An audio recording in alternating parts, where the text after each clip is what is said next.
High বন্ধুরা, কেমন আছেন সবাই? Welcome back to my channel creative Twisha. আজ আমি আবারও একটা নতুন ভিডিও নিয়ে এসেছি। আমার ভিডিওগুলো ভালো লাগলে চ্যানেলটাকে অবশ্যই কিন্তু লাইক শেয়ার সাবস্ক্রাইব করবেন আর বেল আইকনটাকে ক্লিক করতে ভুলবেন না কিন্তু। আজ আমি বানাচ্ছি ইঁচড়ের বিরিয়ানি। তাহলে ইঁচড়ের বিরিয়ানিটা কিভাবে বানাচ্ছি চলুন রেসিপিটা দেখে নিই। ইঁচড়ের বিরিয়ানি বানানোর জন্য ইঁচড়গুলোকে প্রথমে এইভাবে বড় বড় করে কেটে নিতে হবে। এইভাবেই বড় বড় করে কাটবেন, কিন্তু ছোট কাটলে ইঁচড়টা ঘেঁটে যাবে। এবার ইঁচড়টাকে একটু সিদ্ধ করে নেব। লবণ আর হলুদ দিয়ে এখানে আমি সিদ্ধ করে নিচ্ছি ইঁচড়টাকে।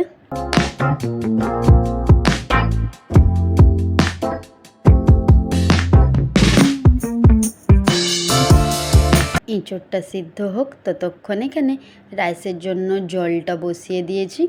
জলের মধ্যে অল্প তেল দিয়ে দিলাম। এবার গোটা গরম মশলা দিয়ে দিচ্ছি।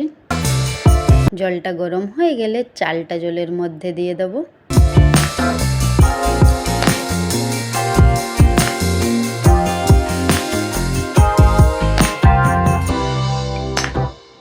জলটা ফুটে গেছে দেখুন বন্ধুরা। এবার দেখে নেব চালটা কতটা সিদ্ধ হয়েছে।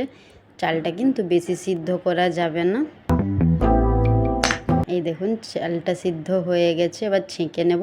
এইদিকে কড়াইতে তেল গরম করে নিয়েছি। এবার পেঁয়াজ কুচিগুলো দিয়ে পেঁয়াজটাকে ভেজে নেব ভালো লাল করে।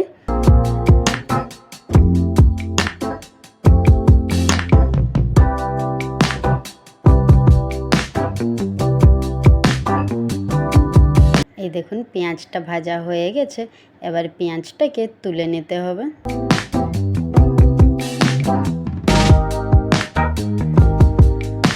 এবার সিদ্ধ করে রাখা ইঁচড়গুলোকে ভেজে নেব।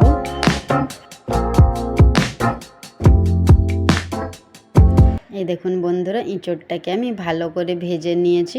এভাবে ইঁচড়টাকে ভালো করে লাল করে ভেজে নিতে হবে। ইঁচড়টা ভাজা হয়ে গেছে। এবার ইঁচড়টাকে তুলে নেব। দিয়ে কড়াইতে পেঁয়াজ কুচি দিয়ে দিলাম। পেঁয়াজ কুচিটাকে ভালো করে লাল করে ভেজে নিতে হবে। পেঁয়াজটা ভাজা হয়ে গেলে আদা রসুন আর কাঁচা লঙ্কার বাটা দিয়ে ভালো করে কষিয়ে নিতে হবে যতক্ষণ না আদা রসুনের গন্ধটা যাচ্ছে। মশলাটা কষানো হয়ে গেলে এবার এখানে হলুদ গুঁড়ো দিয়ে দেবো, লঙ্কার গুঁড়ো দিয়ে দেবো, ধনে গুঁড়ো দিয়ে দেবো, জিরে গুঁড়ো দিয়ে ভালো করে মশলাটাকে আবারও কষিয়ে নিতে হবে। স্বাদ মতো লবণ দিয়ে দেবো।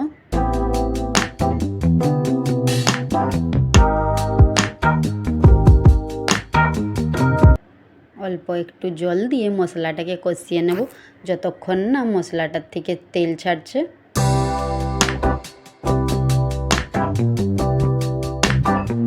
মশলাটা তেল ছেড়ে দিলেই এবার এখানে টক দই দিয়ে দিলাম।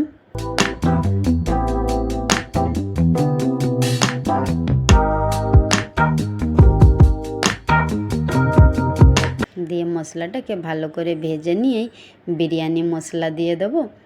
দিয়ে ভেজে রাখা ইঁচড়গুলো দিয়ে দেবো এর মধ্যে। ভেজে রাখা ইঁচড়গুলো দিয়ে দিলাম। দিয়ে ভালো করে ইঁচড়টাকে মশলার সাথে কষিয়ে নেব।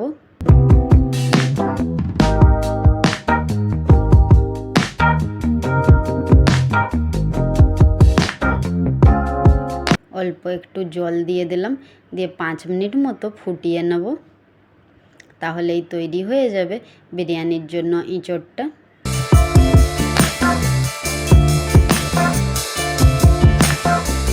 এবার এখানে বিরিয়ানির জন্য লেয়ারিংগুলো করে নেব। প্রথমে আমি এখানে নিচে চাল দিয়েছি। এবার ইঁচড়গুলো দিয়ে দেব। ধনে পাতা আর পুদিনা পাতার কুচি দিয়ে দিলাম। ভেজে রাখা পেঁয়াজ কুচি দিয়ে দেব। এইভাবে এর উপরে আবার চাল দেব, ইঁচড় দেব, এইভাবে করে নিয়েছি। দিয়ে এখানে আমি ভেজে রাখা পেঁয়াজ কুচি দিয়ে দিলাম, ধনে পাতা পুদিনা পাতার কুচি দিয়ে দিলাম,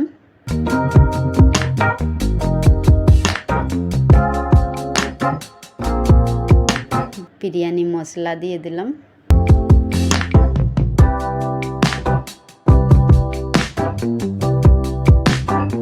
অল্প একটু কেওড়া জল আর গোলাপ জল দিয়ে দিলাম।